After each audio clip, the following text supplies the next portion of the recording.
Hello and welcome again to The Hour with Jim Pellegrino. Our guests today are from the worlds of state and municipal government.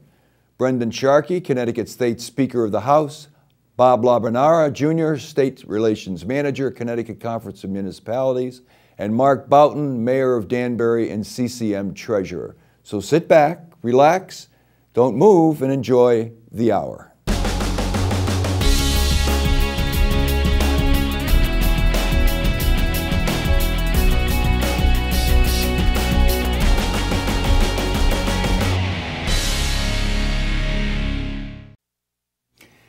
Hello, this is Jim Pellegrino, your host for The Hour, and today we've got a guest by the name of Brendan Sharkey. Brendan, welcome to the show. Thank you, Jim. Pleasure to be here. For the audience's benefit, Brendan is the Speaker of the Connecticut General Assembly House, 7-term representative out of Hamden, and also I'm delighted to report the co-owner of a small business, which gives you a good perspective. That's true. Yeah. I should tell the audience that your host today, Brendan, has a combination of a sinus infection, a cold, and laryngitis. This is my godfather voice, Brendan. I feel your pain. If in the middle of the interview I run out of my voice, you can ask yourself some questions. Perfect. That sounds good. We'll do sign language. Okay. So the first thing I wanted to go, we've got close to a half hour, Brendan, which is good because there's a lot of major topics to talk about. Yeah. The first one I wanted to talk to you about, I know you're right in the middle of this whole quote-unquote gun legislation that's going on. Could you give us kind of a synopsis of where we are with this right now? Sure. It's, I think, important in context to understand a little bit. After the tragedy in December, we got in Newtown, right. We got together as leaders and agreed to form a process that has never been done before in Connecticut. That's outside the normal legislative process, where we'd have a committee made up of equally of Democrats and Republicans, House and Senate, to work on an immediate response to the issues that we face as a result of the Newtown tragedy, in dealing in 3 subject areas: gun safety, mental health, and school safety. And those committees have been meeting since January to come up with recommendations that we could place into what we call an emergency certified bill that would be acted on immediately without the normal legislative process, and do so in on a consensus bipartisan basis.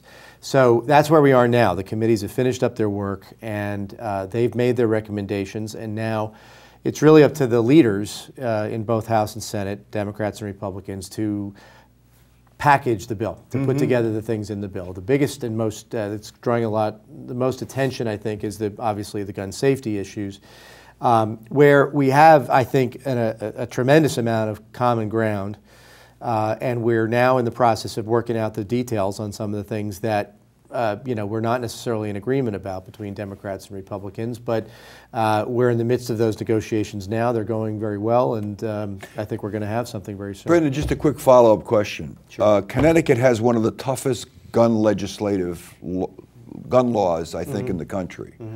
Top 2 or 3, whatever. So, I mean, where other states may be passing legislation like this, they've got this kind of opportunity, right, to close in on the gun legislation, right? But with Connecticut, we're so tight already, my words, not yours, that how much more opportunity is left when we have such tough laws already? Yeah, well, it's a good question. I think we already have, for example, an assault weapons ban, quote unquote, that we adopted back in 1993.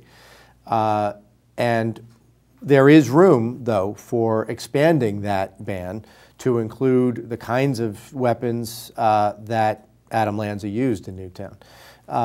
There are things that have been adopted and adapted since the '93 ban, which just preceded the federal ban that has now since expired. Ours still is in effect. Where gun manufacturers have made changes, subtle and otherwise, to enable certain long guns, as we call them, the rifle assault weapon type looking guns, from now they're, to make them legal for purchase here in Connecticut. And I think there are certain things that we should be tightening up to eliminate those. I personally, and I'll just say, I personally am very pro-gun safety. That's been my legislative history and my voting history all along, and I would agree with everything that the governor's proposed and others have. But I also agree that I also believe that we need to maintain the integrity of that bipartisan process and come up with recommendations together. Well, I would imagine last question would be, Brendan, I would imagine that your balancing act is kind of tough because the stakeholders that are involved, right, is the legislature, is the general population, are the gun manufacturers and people who feel very strongly about the Second Amendment. Right. I mean, bringing this whole cast of characters, and I say that affectionately, together to come out with some common agreement, it's got to be no mean task. Yeah, and each of the leaders, a lot of emotion involved. Yeah, oh, absolutely. And each of the leaders, I think, comes at it from a different perspective, where they're trying to reflect what they believe the public wants, but also we all as leaders have to protect the folks who are in our own caucuses. Sure. So a leader doesn't generally want to go way out ahead of where the members of their caucus may be on certain issues. So it's a difficult balancing act that we're trying to walk. It's not as easy sometimes to do the bipartisan thing. Yeah, I guess where I come from, just my general editorial comment, Brenda, would be this, that I believe that any process can be optimized to some degree. It's only a matter of degree. So my applaud for trying to do that. The only thing that I get upset with from time to time is people who feign a solution. And what I mean by that is, if we do this, then this will never happen again. And I think that turns people off, as opposed to editorializing about how we can optimize, like the background checks, as opposed to saying, if we did this, Newtown never would have happened. I think people get turned off by that. Yeah.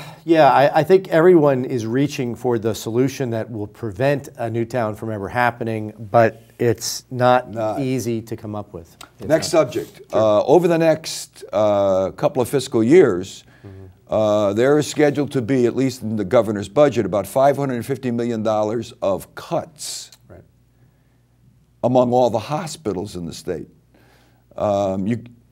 Now, on one side, you've got the governor essentially saying, you know what, I mean, you got a lot more patients nowadays, there's some other mitigating factors, you need to get used to the austerity and take care of the $550 million. They're saying we may have to close hospitals, we may have to lay off people, et cetera. 550 is a big number, Brendan. That's a big number. What's your view on that? Well, particularly, it's a particularly big number when you also consider that we took a lot from the hospitals in the deficit mitigation plan we did in December, in mid-year.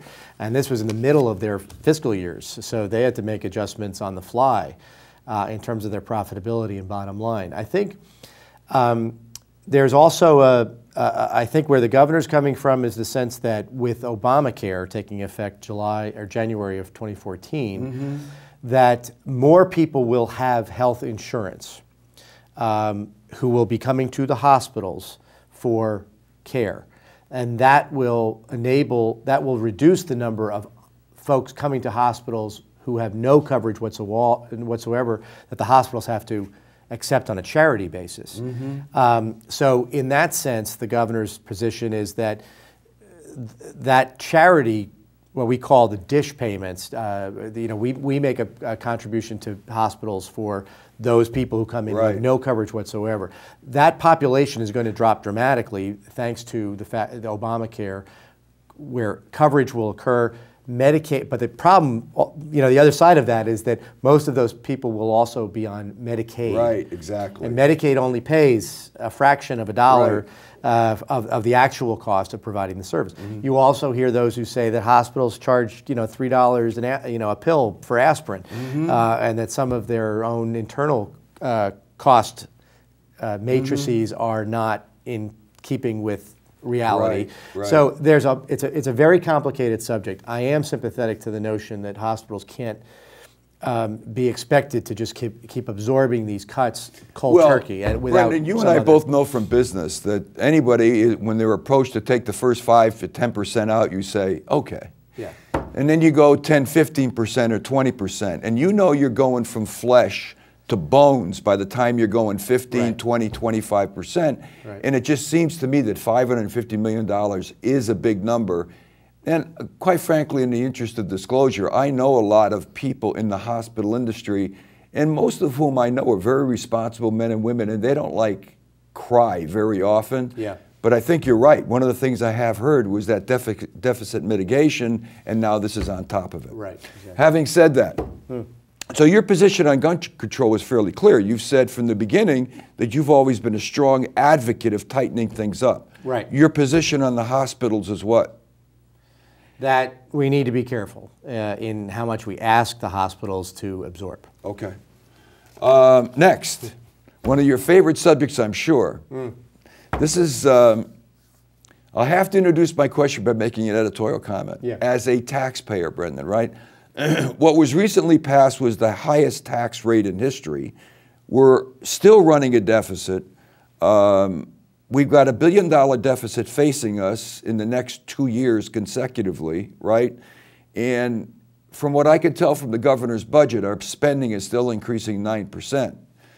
Now, when I do business math 101, these things don't add up in my mind. I mean, they add up, but they don't add up. Right. What's your view of this situation, Brendan?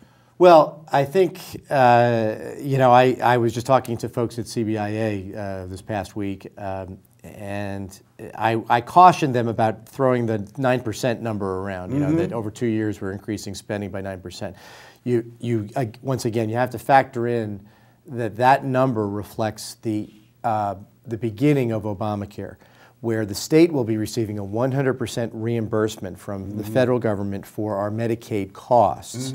Now, we book that on the expense side here in Connecticut as an expense, but 100% of it is now going to be reimbursed. So yes, spending technically is increasing by 9%, but that's because our Medicaid population is growing and we're getting 100% reimbursement on that, so that the net effect is well below 9%. Yeah, our state is getting older, Brendan. 1/3 of our population is going to be over 65, not all that soon, right? That's right. So it plays into all the dynamics that are going on. Brendan, I hear what you say about the government's going to reimburse us 100%. I respect that. Here's what I don't respect. Nancy Pelosi telling us that we got to pass the bill in order to find out what's in it. And they're like, from a friend of mine told me in Washington, you'll appreciate this as a lawyer, that out of the 2,600 pages, they're up to like, I don't know, page 1,800 and 1,900, and already 50,000 rules and regulations have come out of the thing. Brendan, I'll tell you what, you got a hell of a thing coming at you like a freight train. Well, you know, philosophically, okay. If you believe that people in America need to have a consistent and available and affordable health care program, and that's a right that people deserve, there were a lot of ways to go about doing that when it was first created. One way would be to just expand Medicare to the entire population, the way we do for those 65 and older. Just make it available to everybody. Actually, Medicare is, you know, from independent evaluators, Medicare actually runs very efficiently as a program. But the idea of government-run health care was always a bugaboo, right? So what we did was, what they did in Washington was create a program that's based on the private sector, with insurance companies still in the game, offering health care coverage now to everyone. That's supposed to help our insurance companies so that they wouldn't be going out of business on the health care side. They're going to get a lot more people now who are going to be buying their health care coverage. And in any way you do it, it was going to be complicated. It was going to be complicated. And I'm not trying to justify Nancy Pelosi's comments. And no, I know you're not. You know, but I think it's inevitable that if you're going to actually institute a health care program that's available for as many people as possible, it's going to be complicated. Well, Brendan, we'll have you back next year and the year after when you're in your second term as speaker. Yeah. We'll continue talking about this. That's okay? fair. All right, so what we're looking at $1 billion next year and the year after. Yeah. I understand what you're saying about the 9%. Yeah. But Brendan, from this flows our reputation, right? We used to call Massachusetts Taxachusetts, right? Right. There has to be, and I don't know what the number is, but you use the word philosophically, there has to be a limit to the amount of taxation, spending, and borrowing that we do. Yeah. I think it's a common perception out there, Brendan, you know this, that we're a little bit out of control when it comes to this spending issue. and some really hard decisions have to be made. And do you feel as though your House, Williams' Senate, the governor, has the political will to make those kind of tough decisions? Yeah, I think so. I think the governor laid down a marker that no new taxes in this budget. I support that, and I think there are a lot of folks on our caucus who would be willing to see increases at the top end of the income scale, increases on those folks. Look, I think that what our fundamental problem in Connecticut is that we don't have a tax system that matches the government that we need to have.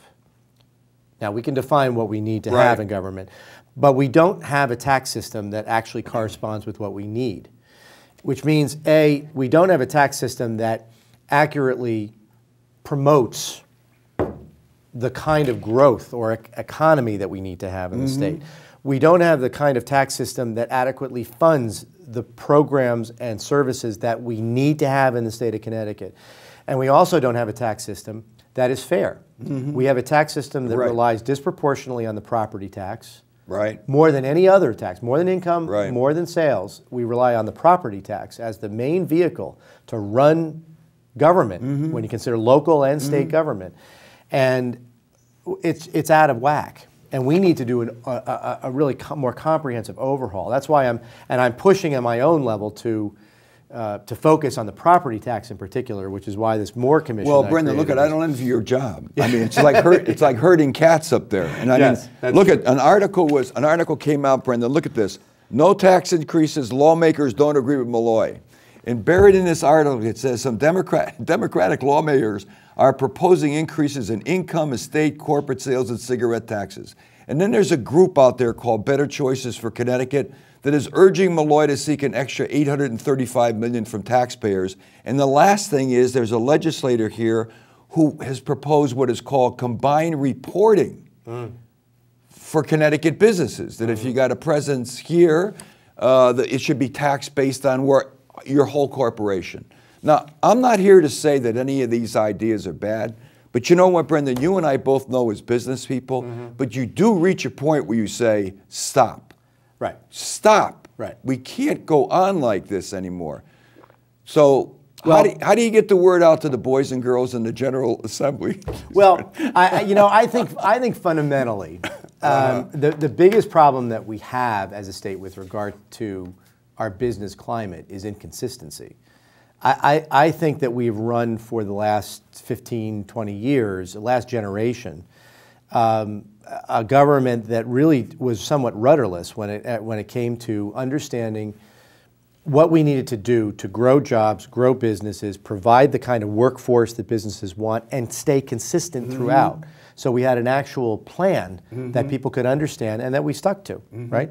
I think Governor Malloy actually deserves a lot of credit because he's the first governor that we've had in a while, and I'm being a little partisan here, I realize, but he's the first governor that we've had who understood that. And it's something we've been talking about as Democrats in the legislature about the need for consistency in our policies on what do we want to focus on, where do we want to put our money, what industries do we want to promote in the state, and what overall is the plan for growing small business in the state. This governor gets that. There's no question about that. And that's the change that we have to have. The problem with a lot of the things that come up is what I talked about earlier, consistency and a tax system that works and that actually represents what we want to achieve versus what we need to do to get through the next little crisis. So yeah, let me see if I can draw kind of a crude analogy, Brendan, right? In business, on the revenue side, we can raise prices just so much, right? And if you raise it beyond a certain level, you lose your market. Your customer says, I'm not paying anymore.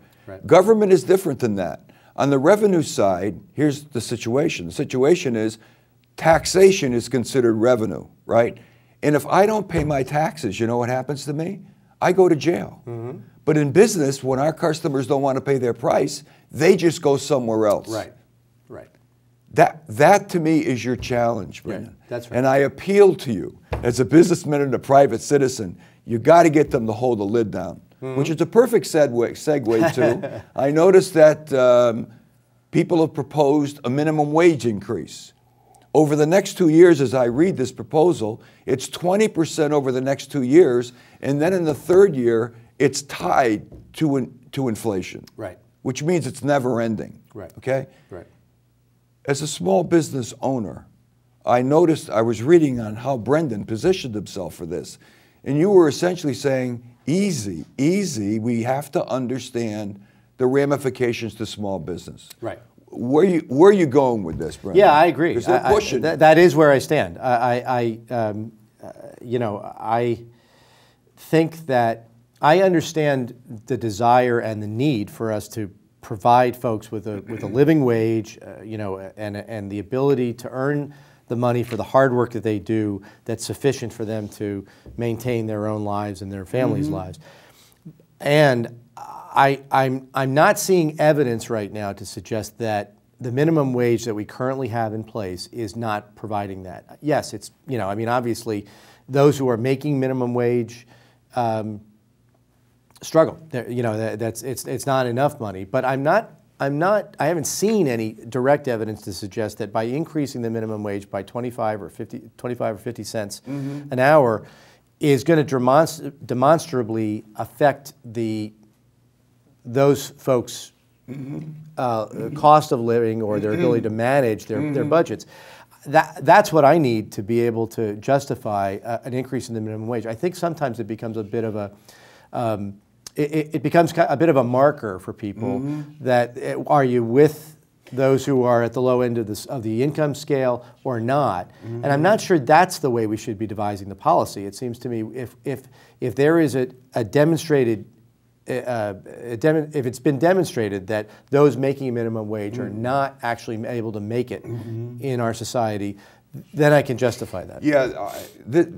And in the meantime, I think we've got to, you know, obviously the problem for small business is that if this is going to be a huge burden on small businesses, you know, what good is it in the end? Well, I mean, here's my, I'll use the word crude again, analogy, Brendan, and that is, this is like doing a study on minimum wage is like doing a study on whether or not the tide's going to come in, right? We know the tide comes in twice a year. All these kids that are out here that are doing this show, right? If all of them worked for me and they came in at minimum wage, although they probably wouldn't as college students, but if they came in as minimum wage, right? And someone told me that I was going to be giving these kids 20% in raises over the next 2 years, I don't need some professor from my alma mater to do a statistical study to tell me I can't afford to give them a 20% pay raise. Right. So what I'm going to do is I'm going to let some of them go, right. or I'm not going to hire anymore. Exactly. In the gut of Brendan Sharkey's, well, in your gut, Brendan, you know as a businessman that sometimes you don't need a study. I just can't afford it. Yeah. Yeah, and I think we're in too fragile a state right now in Connecticut. The timing is terrible. Yeah, you know, yeah, it gets frustrating sometimes because I know that my friends, a lot of my friends who are proposing these ideas are doing what they think is the right thing to do with regard to protecting those who need help. I understand and respect that, but I think there's got to be some balance in this and recognizing that small businesses need help right now, that Connecticut is fragile in its economy. Brendan, my last comment would be this. The road to hell is paved with good intentions. Right. And I'm telling you right now that just like I think everybody should serve 2 years in the military, I think everybody should have, and we know it's impossible, a little tour of duty and walk in our shoes. Run a small business and come to the same conclusions you come to. Right. If you got to do that, you're going to come to different conclusions some of the time. Right. Agreed. Appreciate you letting me editorialize. Fair enough. Okay, 2 other things. Sure. The release program gained a great deal of notoriety, letting people out early. Fact is, in my hometown in Meriden, we had a tragic accident by one of the ones who lived. Where are you on that? Well, I think that a lot of the facts of the program against the tragic circumstances that occurred need to be clarified. I think that if you actually look at our release policies with regard to good behavior and all those things, we have, and I'm not I mean, this may come as a shock to some of your listeners, but we have actually one of the strictest policies in the United States with regard to early release. Stricter than Texas, stricter than most of the states in the country that you would think would be hardcore on these issues. And the program that was introduced last year was not designed to let folks out early because we love our criminals and we want to coddle them, but it was designed to. You don't want to run on that campaign. No, of course not. The program was designed to provide some level of incentive for current inmates to get either the job training or the education or the psychological help that they needed that put them there in the first place, so that we don't send these people back out onto the streets to do the exact same thing that they did all over again. Yeah. And the result of that program is really not, it's a fairly negligible amount of time reduction that's awarded in exchange for them doing these programs. And even with those reductions, even if they took full advantage of them, they're still the strictest in the country. Brendan, I happen to agree with you, but what you and I both know from a public relations point of view, all it takes is one or two crimes. Exactly, and that's just it. And I wanted to end this part of it, Brenda, by asking you, aren't we in a situation now where we have empty jails, for want of not totally empty, but we've got a lot of room now, right? Why do we need the program at all? Why can't they serve out their whole sentence? Well, we have the space now. Yeah, it's not really a space issue. It's about a recidivism issue. Okay. That's really what the purpose of that was. And you're right, it just got a lot of bad PR because there were a couple of people who, one of whom actually didn't qualify for it. I know the media said he qualified and that's how he got out, but actually that wasn't even true. So it draws a lot of heat and attention, and I think for political reasons, folks stoked it a bit. But the reality is that when you look at the facts of this, it's tough because the recidivism rate has always been 50, 60, 70%. That's tough. We've only got about 2 minutes left, Brendan. So I wanted to give you the opportunity to editorialize a bit about this commission that you have formed to help cities and towns reduce costs. Thanks, Jim. Yeah, this is called the MORE Commission, which stands for Municipal Opportunities and Regional Efficiencies. It was something that I chaired 4 years ago when Chris Donovan first became Speaker. And the purpose of this was to create a dialogue between the state, town leaders, and other interested parties to look at the ways in which we can create more efficiencies at the local level. I've been a longtime advocate for regionalism and trying to find those places where it makes more sense to provide services on a multi-town or regional basis. But it goes beyond that too, in terms of how we even deliver services efficiently at the local level. I can go into details of examples, but so I wanted to reinstitute the MORE Commission, this time on a bipartisan basis. Before it was not, it was a partisan thing. I wanted to make it a bipartisan thing. And really, I think it's also becoming very important this year as Governor Malloy's proposed budget recommends a lot of changes to revenue streams for cities and towns. I think this will give the towns a voice to as to how we can perhaps make some of those ideas a little bit better. We got about a minute left. I wish you luck with that. Thank you. Speaking of controversial things between the governor and cities and towns, there's the now famous, we have 1 minute left. The car tax. Give us a 30-second editorial on the car tax. I agree with the governor that we need to eliminate the car tax. It's onerous, hard to enforce. It's the most hated tax in the state. The way he's doing it, I would not agree with. I think we need to, we can phase it out in a much more gradual way. That won't have this huge impact on local property taxes. And it does. I think the number I read was like $600–700 million or something like that. Which in turn, because towns if they can't cut spending, they're going to put it in the property tax anyway. That's right. Brendan, we're out of time, and I must tell you that I'm delighted to hear that we have a Speaker of the House that sees both sides of the issue.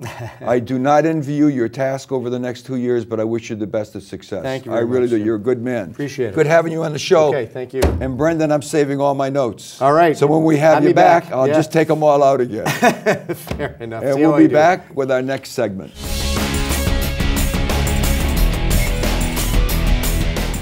Guess what? What? Phones can be computers too. So you need to stop, think, connect. Just like on your home computer, stop before you open attachments, click links, or download files. think about what you post and share with others. And keep your login and passwords private and only use encrypted Wi-Fi spots. Then connect, knowing you're helping make the web safer for you And for everyone. Make Stop, Think, Connect part of your daily online routine.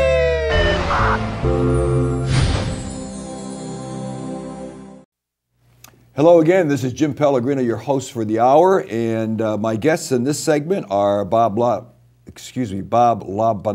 Correct. Excuse me, Bob. A state relations manager for CCM. He's been with them for 10 years. He's done a lot of work politically at the state and the national level as well. Right. So, welcome to the show. Thank you for having me. Appreciate You're a younger and better looking version of Jim Finley, Thank Bob. you. More gray hair than him, too. And our other guest is Mark Boughton, who's been on the show before. He's the mayor of Danbury and has been since, I think, 2001, That's Mark, right? Yep. So this has got to be term number 5 or 6 for you? Going on 7. Going on 7, Going okay. on 7, God willing. He's also the Connecticut Conference of Municipalities treasurer and was a candidate for lieutenant governor in 2010. And a proud alumni of Central Connecticut State And University. a proud too. alumni of Yeah, Connecticut get State, that out there. Central Connecticut State University. Go You Blue want to get Devils. that out there? That's You right. guys get that? You got that, right? Okay. We're a couple of Huskies, I guess. Right. Okay, so listen, let's get started because there's been a lot of emotion subsequent to the governor announcing his budget about what CCM thinks about it and what you hope to do about it from a lobbying sense. But before we do that, for the audience's benefit, Bob, why don't you give us a brief overview of CCM and scope it a bit, number of members, Sure. what you're trying to impact, et cetera. Sure. CCM, which stands for the Connecticut Conference of Municipalities, is the statewide association of towns and cities. We represent 151 of the 169 municipalities. That equates to about 92% of the population. We represent all towns, rural, suburban, and urban, and we do so at the state capitol, and we lobby on their behalf and advocate on issues relevant to municipal budgets and alike. We also provide a menu of options and services to cities and towns, such as research. We purchase energy, bulk energy for them. We also insure municipalities. Right. We do a lot of their workers' compensation. What's the name of that again? That's CIRMA. That's CIRMA, the Connecticut, C-I-R-M-A, right. Right, the Interlocal Risk Management Association. We do all the auto, liability, and property Right. insurance. And how long has CCM been in existence? We've been in existence for about 47 years now. Late 60s. 47 yeah. years. Yep. Okay, so you've had a lot of practice. Absolutely. We'll get back to that, Bob. So, given the menu of services that they offer, CCM offers, from a mayor of Danbury's point of view, Mark, how does CCM help you?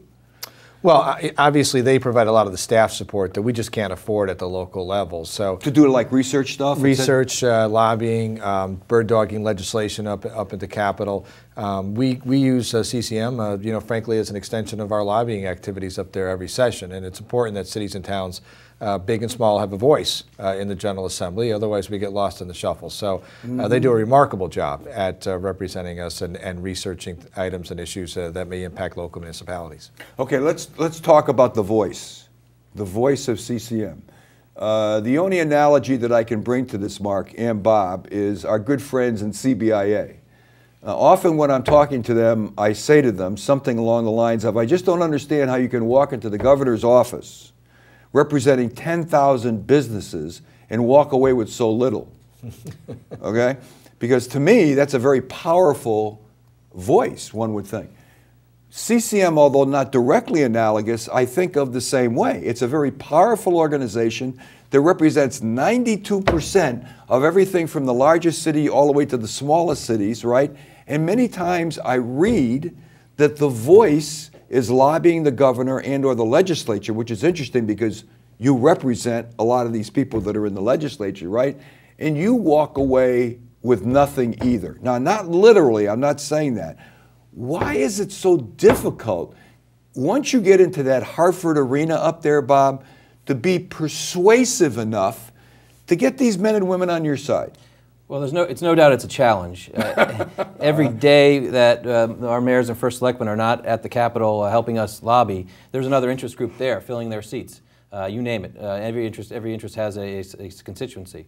So we fight to not be considered an interest group and as a partner with the state government. And in fact, every bill that comes out of the legislature has a municipal impact.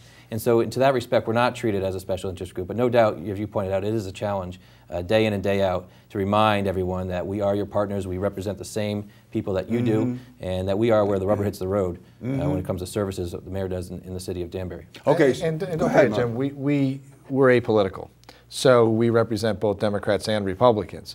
Oftentimes, special interest groups that are helping shape legislation or gaining the attention from various legislative groups contribute to campaigns, work for campaigns, are deeply involved in the political process on election day. And while nobody will actually say they owe somebody, they owe people for their very election. So for us, it's a little bit more difficult because we don't get involved in that kind of advocacy. Our job is to present the issues in a very unbiased and nonpartisan way. Okay, so Mark, here's what you've got to do for me. I saw you on TV being interviewed after the governor gave his little budget presentation. And the reporter said, Mayor Boughton, what did you think about the governor's presentation, his budget presentation? Give us kind of a synopsis, the top 3 or 4 bullet points, in your opinion, that you're not very happy about. Well, I think the biggest issue that mayors and first selectmen across the state are very upset about is that is the transparency of the budget. In other words, what the governor has said and what he continues to say is that I'm giving more money to the municipalities, or I'm holding them harmless. So I'm not cutting their money. But that is in fact not the case in a variety of different ways. So our concern is that, look, we understand the difficult, challenging issues that are facing the state of Connecticut, particularly as it relates to their budget, and we want to participate in helping them right their financial ship. But if you came to us and said, listen, we got to cut you all 5%, we'd still be screaming, but the point is that at least it's straight up. We know exactly what's happening. We'll have to go back and make our adjustments. In this case, what he's saying is, I'm not going to cut you all, but I really am. And so what happens is my residents hear that, my unions hear that, people involved in our education budget hear that, and they say, what do you mean? You're not losing money, you're actually gaining money. But that in fact is not the case. So if you had to say what's the #1 frustration for us, is that the governor's not being straight about what this budget does and what it doesn't do. Again, we want to participate in helping right the state's financial ship, but we can't do it at the expense of municipalities and our local taxpayers. You cut our revenues, we simply are going to either have to cut services down to the bone, cut services, or raise your taxes. Raise your taxes. So we're all in this together, and we want to be part of that discussion. What'd you think? I would echo what the mayor says, and the biggest concern is also the shift on what is being paid to the municipalities in terms of aid and revenue, and how that's being shifted into restricted pots of capital money. In other words, there is money that cities and towns receive, unrestricted money that pays for services operationally in local budgets.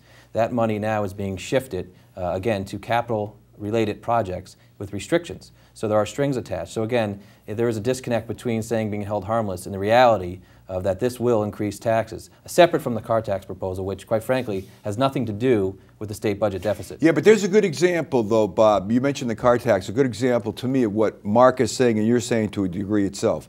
I sit there and I listen to TV, right, and I hear the governor talk about, you don't have to pay a car tax anymore. Sounds good to me. But what is not said is what Mark said, that when these things flow down to the municipal level, if you're not going to get money from the state, right, you're going to have to make it up somehow or other, and fundamentally it's reduction of services or raising of the taxes. And that's what the people don't. People don't necessarily hear it, and you know, sometimes, Mark, it's hard to understand exactly what's happening, right? Now, the car tax is a good example of that. I mean, I tell people, look, the governor's playing poker, but he's playing poker with your money. So, you know, I can think of a dozen state taxes that ought to be reduced or eliminated, and I encourage them to do that. But don't reduce our taxes and say, you got to live with it. And part of the problem is, and Bob can't say this, but I can, is that, you know, he's got a political problem, right? He raised taxes at the highest level ever. Any governor to raise taxes. He's rolling into an election year. His plans have not worked out. He probably should be asking for more taxes, but he won't because he knows that's going to kill him politically. So what's he going to bring back to the taxpayer? Well, I cut your car tax and I eliminated your car tax. Well, it's great. if you're going to make us whole, but if you're going to do it and just say, sorry, cities and towns, you just have to lump it as far as losing the money, that's the problem. So, you know, I think at the end of the day, he probably would be better off not even to mention the car tax, which I'm not opposed to eliminating. It's a regressive tax. It's a pain in the neck. I get all that, but we've got to figure out a way to supplant the revenue. Right. What else? What else did CCM get emotional about that day, Bob? Well, you know, we've always been emotional about mandates relief. State mandates. And so, you know, Indeed. And what does that mean? I mean, mandates are laws that the state passes and that typically don't fund in telling cities and towns how to conduct their business. Many of them have merit. Many of their intentions are well intended. However, the reality is that cities and towns have a strained budget right now. They're bare bones. And so for the state to pass these mandates or not pass bills that would relieve us from some of these mandates. You know what I don't understand about that? What I don't understand about this is not rocket science we're dealing with here, Bob, right? Whether or not the mandate flows from the federal level, like this whole phosphorus fiasco that happened. Don't go there. Well, I mean, it happened in Central Connecticut. Well, I understand. I understand there's a 5-year phase. I understand all that. But the point is they came out with something, it emanated from EPA, it flowed down through the state, it comes into the local municipalities, and they stand up and say, this is going to cost me, pick a number, $5, $10, $15, $20 million. You're crazy, and you haven't even proved that what you're doing is going to merit anything anyway. And it goes round and round and round. What's interesting to me, I remember, and I don't remember exactly when this was, it was several years ago, because it was the state mandates had gotten so onerous so often that the legislature actually stood up one day and said, what's going to happen is anytime legislation comes out that's a state mandate, we're going to cost it to see the implications at the local level. So if there's not a return on investment here, we're not going to do it. Well, Jim, these people, these people that are in the General Assembly, they come from your town. They come from Markstown. How can they vote on a mandate that they know is going to affect their own town? Perfect example. Cities and towns are required to legally post their notices in newspapers. What we're asking for is relief from that mandate and allow us to legally post our notices on a website. It's still accessible to the public. They still know when meetings are being heard in minutes from planning and zoning meetings in turn. We can't get relief from that mandate. And why? Because there's a constituency group there, the newspaper group. And we understand they are an important part of the political process, and we're not asking for much, but we're asking for some relief from that archaic mandate. And don't discount that little mandate. To publish, we're required to publish our budget in our local paper. That's $11,000. $11,000 that we have to spend when I can easily put it up online and people can access it online and put a copy in the library. That's right. We'll read whatever they want. You got it. Yeah. So it can be expensive. Anything else? And we'll talk about prevailing wage, and I know the speaker was on your show recently. Okay, define the prevailing wage for the audience. Prevailing wage is when there's a city or town has a construction project above a certain amount. There is a threshold that triggers a prevailing wage that requires an even more amount to be paid for the project. In other words, it inflates that project, and it's a law that dates back from the Depression era to ensure that projects were done safely and the like. We think that law needs to be updated. We've been advocating that for years, and just basically not eliminate the law. We're not saying that. Do all states have prevailing wage? Not all, but most do. Most do? Most do. There's a federal, it's tricky, there's a federal prevailing wage and there's a state prevailing wage law. We're asking for the state to adjust their thresholds that trigger that law. And it's not asking for an eradication of that law or a moratorium. You want to tweak the law? Is that what you're saying? Just simply adjust the rates that trigger the law. Okay, so one of the main themes we got in the program here, Mark, is that it seems behind everything there's an interest group. So who's behind prevailing wages? Well, the building and trades unions are. So the threshold is $400,000. So anything that you're building in your city or town that costs more than $400,000, you have to pay prevailing wage on, which means that I can't just have an open competitive bidding process and say, hey, low man, low woman bid who can do the job, you get the bid. We're actually building in a cost that we may not have to pay for depending on what the project is. And at $400,000, Jim, you can't even, your architectural drawings cost you $400,000. That's for new construction. It's $100,000 for renovation. So we have towns coming to us saying, we want to redo our field, our soccer field, and redo the snack shop at that field. And it's over $100,000. They can't do that because it essentially shelves the project because the prevailing wage is triggered. If we were to do some sort of a correlation analysis in terms of businesses moving into a state and I have a choice between a prevailing wage state and a non-prevailing wage state, where's the business going? Well, I think it's where the bidding's going is really the answer to that, right? So many of these companies that are non-union won't bid on prevailing wage jobs because they just can't make any money. So you're really limiting the amount of people that can provide for you an open competitive bid to get the lowest possible price for your taxpayers. And that's really the problem. They just opt out and they pull out of Connecticut and say, we're just not going to do business there. We'll go someplace else that's a right to work state or doesn't have prevailing wage. I mean, if we were to go back and look at the numbers, Bob, and we went back like 10 years, number of state mandates, and I were to look at do a trend analysis, I went forward 10 years, would the slope of the curve look like this, that it's going down? Is it relatively flat, or is it 45 degrees going up? That'd be an interesting analysis, but I can tell you there's over 1,200 state mandates on the books right now. 1,200. And there's a commission at the state level that reviews these mandates and the impact on municipalities, but well over 1,200 mandates on cities and towns right now. There was a commission in 1998 when I went to the legislature. They have a commission every year. You know how many mandates have been repealed? Zero. You got it. They constantly appoint task force and commissions and say, this is the year we're going to do it. We're going to repeal mandates. Nothing ever happens because those constituency groups, those interest groups raise up and say, wait a minute, you can't do that. And the status quo prevails. Where do you guys stand on all the educational initiatives? When we talk about mandates, the education mandates are one of the biggest culprits in terms of budgets, draining budget resources. So we're fighting not only mandate relief from education mandates, but also mandates going forward. I'm playing a lot of defense at the Capitol as one of the advocates on new mandates being proposed. So in terms of education, there's, I think the city of Bristol did an excellent analysis on the tremendous drain of resources, both administratively and fiscally. Could you cite some examples, Bob, please, of the educational initiatives that are impacting the most? One of the most recent concerns is the teacher evaluation mandate that passed last year, and what that's going to cost cities and towns. I know the mayor might have a better grasp on that. There's also in-school suspension mandates that passed previously, and alike. There's graduation requirement mandates. You name it, from policy to fiscal to administrative drains. Part of the problem, Jim, is that you have sort of this attitude at the legislature and the General Assembly. They want to micromanage every aspect of local communities. The reason we have local boards of education is because the local boards of education should be empowered to determine what the community standard is and what they want their graduates to know and to look like when they come out of their school system. And what's happening now is that the legislature, many times people who are not versed in education, but everybody's got an experience with schools, right? Oh, sure. Right, so they imprint what their experience was onto various pieces of legislation. And when you add that quilt work of various bills going through, it results in micromanaging the delivery of instructional services. We all want high standards, and we should demand high standards for the money we put in education. I'm not suggesting that, but what I am suggesting is we don't really need to be told by the state how to handle in-school suspension. That should be a decision that Danbury Board of Education makes, or the New Britain Board of Education makes. Just let me ask you kind of like a qualitative question, though, Mark.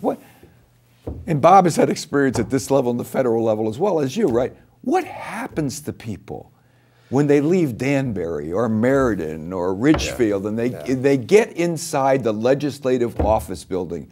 What happens to them? I think people's natural inclination is to get something done. You want to do something, right? So if you're a state representative or state senator, you get elected to the legislature, you're going to have your issue, and you're going to say, I'm going to get that bill passed, because you want to go back to your constituents and say, look what I did. Look what law I got passed. Look what money I got for whatever project that you're supporting. So there's this sort of feeling that I've got to do something when I'm there. My opinion is the less the legislature's in session, the better. The more we let them run wild up there, I always use the analogy, they're like the movie Gremlins, right? If you feed and water them after midnight, they multiply bad ideas after bad idea comes out. I mean, they're actually discussing right now, think about what they're arguing about, whether or not we should allow kids to use a computer to dissect frogs. That's been a big debate this session. Whether or not we should have an animal advocate. So if there's an issue with an animal, not only do you have a victim's advocate for humans, you have an animal advocate. We now have advocate. An animal advocate. Figure out who's going to pay for that. But this is the kind of stuff that happens because people feel they want to do. It's interesting. I read at one time, Mark, that I don't know what particular year it was. That particular year there were 3,700 bills introduced to the Connecticut State General. It's unbelievable. It's unbelievable. Now, multiply that over 300 years of governing, and you understand how many regulations, rules, common law practices, and statutes that we have applied on there. This is why companies look at Connecticut and go, I'm not going to. You know, it's interesting because we're talking about this subject, Mark and Bob, and there was an article written that says municipal leaders plead with the state to delay teacher principal evaluations. And I read the article, and it wasn't just policy stuff; it were the financial ramifications of doing what they did. And it's almost like this power vacuum that exists, that the road to hell is paved with good intentions, Mark, right? So they get up there and say, let's do this, this, and this. Oh, by the way, guys, it's $250,000. Okay. And the key in that headline is delay. We're not asking for a repeal. We're asking for a simple reprieve. And that's a delay during this historic recession that we're all dealing with right now. On that issue, I would argue, too, that local boards in education can implement their own evaluation systems anytime they want, given the resources they have and given the staff they have. Well, I mean, to the point that Mark is making, Bob, I think a lot of people feel that the farther away you get from the point of impact and control and what's happening, you lose something as you go up. So when you get to Hartford, you don't have your hand on what he's talking about, right? You raise one more level and go up to the federal level, and you wonder where they are half the time. There's no doubt there's a layer of insulation. Mark goes to the supermarket, and everyone knows who he is, but your state rep or state senator can go there, and there's a certain level of insulation where they're, you know. So tell me, if let's simulate. I'll play Governor Malloy, of course. So here we are. We'll take you first, Mark. You're in my office, and I say, Mark, look it. Things are tough, but I'm going to give you the opportunity to tell me what 2 or 3 things you would do if you were me to make an impact on this state.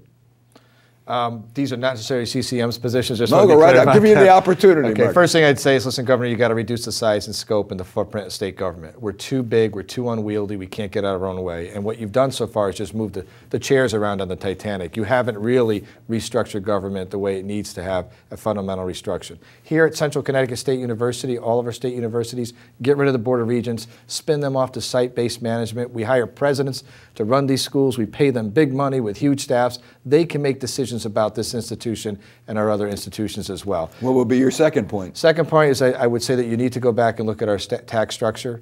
I think our tax structure is fundamentally unsound, particularly the property tax is the main generator of revenue for municipalities. So let's have a conversation about how do we fund local government and our services that have to be done. And then thirdly, I would go back and say you need to do a complete regulatory rewrite of every regulation that's ever been impacted, whether it's DEEP, Department of Public Health, whatever. You need to go through all of those and look at what's the cost benefit, what's the return on investment, and is this putting a barrier in front of businesses from being able to expand or come to Connecticut or stay in Connecticut? Sounds to me, Mark, that you're ready if you were ever asked that question. I'm ready. Bob, how about you? We would agree with many of what the mayor said. We're saying that simply the Pequot Mohegan money that towns and cities receive to pay for services, keep that intact. Don't raid that fund. The payments in that was originally intended to go to education. Yeah. Right. But it's got, all of those things find their way to the general fund. Right. Bob, right? We're asking that be protected. The payments in lieu of taxes that towns receive for state-owned property that's exempt. Yeah, Bob, talk about that for a minute. For the audience's benefit, it's called pilot, right? Pilot. Payment in lieu of taxes. Give an example at the local level of what's happening. Perfect example. Take a hospital. Town of Mansfield is a perfect example. It's number 2 on the list. They have state property in the town of Mansfield, Yukon, right? Huskies. So they have property there. Oh, that's why it's second on the list. Right. They have their state property there. That property is tax exempt. They do not pay property taxes to Mansfield. In lieu of that, the state reimburses Mansfield for that property. What's being proposed is wiping away those reimbursements, quite frankly. The reason the state reimburses it is because if that institution, the academic institution or hospital was not there, the assumption is you'd be able to do something with that property and raise taxes for yourself. Absolutely. So taking away those pilot reimbursements, which is being proposed now, what kind of a policy statement we're asking does that say? That property still has a service value. It's still hooked up to municipal sewer lines and grids, and fire response needs to happen on that property and police. And so we would, to answer your question, number 1 would be restore those critical pots of money. So here's what I say to Bob and Mark. I said, look, I hear you guys. I got big problems up here. You want me to reduce my expenses. You want me to not raise taxes, et cetera, et cetera.